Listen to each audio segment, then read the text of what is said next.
بعض لوگ ایک حدیث کی بنیاد پر غلط فہمی کے اندر مبتلا کرتے ہیں۔ حدیث المستدرک علی الصحیحین میں موجود ہے، حدیث نمبر 1552 کہ رسول اکرم صلی اللہ علیہ وسلم کا ارشاد پیش کیا جاتا ہے، اذا سمع احدکم النداء والاناء علی یدہ فلا یضعہ حتی یقضی حاجتہ منہ۔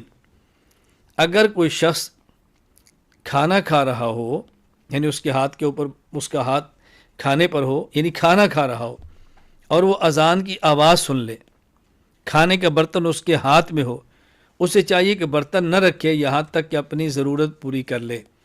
یعنی اگر کوئی شخص روزے کی سحری کر رہا ہو اور اذان ہو جائے تو اللہ کے نبی فرماتے ہیں کہ اپنی سحری کو جاری رکھے۔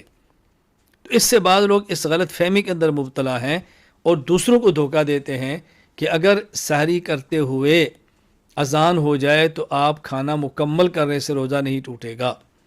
حالانکہ اس حدیث پاک کے معنی ہرگز نہیں۔ اچھی طرح ذہن نشین فرما لیں، قرآن کریم سورۃ البقرہ آیت نمبر 187، وَكُلُوا وَاشْرَبُوا حَتَّى يَتَبَيَّنَ لَكُمُ الْخَيْطُ الْأَبْيَضُ مِنَ الْخَيْطِ الْأَسْوَدِ مِنَ الْفَجْرِ۔ سحری کھانے کا وقت صبح صادق تک ہے۔ وقت داخل ہو گیا، سحری کو چھوڑنا ضروری ہے، مؤذن اذان دے یا مؤذن اذان نہ دے۔ تو سحری کا تعلق اذان کے ساتھ نہیں بلکہ صبح صادق کے ساتھ ہے۔ فجر کا وقت داخل ہوا، کھانا چھوڑ دیں، خواہ مؤذن نے اذان دی ہو یا اذان نہ دی ہو۔ ابھی فجر کا وقت داخل نہیں ہوا، مؤذن اذان دے بھی دے، سحری کا وقت باقی ہے، کھا سکتے ہیں۔ اگر وقت داخل ہو جائے، صبح صادق ہو جائے، مؤذن اذان نہ دے، تب بھی آپ نہیں کھا سکتے۔ تو سحری کا تعلق اذان کے ساتھ نہیں بلکہ فجر کی نماز کے وقت کے داخل ہونے کے ساتھ ہے، جسے صبح صادق کہتے ہیں۔ یہ جو حدیث پاک ہے اس کا مطلب کیا ہے؟ صحیح مسلم حدیث نمبر 1092، حضرت عبداللہ بن عمر رضی اللہ عنہ فرماتے ہیں، کان رسول اللہ صلی اللہ علیہ وسلم مؤذنان، نبی پاک صلی اللہ علیہ وسلم نے 2 مؤذن رکھے تھے، بلال وابن ام مکتوم الاعمى، ایک حضرت بلال، ایک عبداللہ بن ام مکتوم۔ فقال رسول اللہ صلی اللہ علیہ وسلم، ان بلالا یؤذن بلیل فکلوا واشربوا حتی یؤذن ابن ام مکتوم۔ اللہ اکبر، 2 مؤذن، ایک مؤذن بلال، ایک مؤذن عبداللہ بن ام مکتوم۔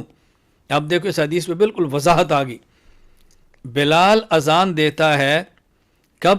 رات کی، تہجد کی، اور عبداللہ بن ام مکتوم چونکہ بعد میں دیتے ہیں۔ تو رسول اکرم صلی اللہ علیہ وسلم نے فرمایا کہ بلال اذان دیتا ہے تہجد کے لیے، تم کھاؤ اور پیو، کب تک؟ جب عبداللہ بن ام مکتوم اذان دے اب روک لو، اس کی اذان تک کھا سکتے ہو۔ تو یہ جو حدیث پاک ہے کہ جب تم اذان کی آواز سنو اور کھانا تمہارے ہاتھ میں ہو، برتن تمہارے ہاتھ میں ہو تو کھاتے رہو، اس سے مراد حضرت بلال کی اذان ہے جو تہجد کے لیے تھی۔ اچھی طرح بازی نشین فرما لیں، حضرت بلال تہجد کی اذان دیتے، حضرت عبداللہ بن ام مکتوم فجر کی دیتے۔ تو یہ جو اللہ کے نبی نے فرمایا کہ جب تم کھانا کھا رہے ہو اور اذان شروع ہو جائے تو کھانے کو جاری رکھو، اس سے مراد حضرت بلال کی اذان ہے جو تہجد کے لیے تھی۔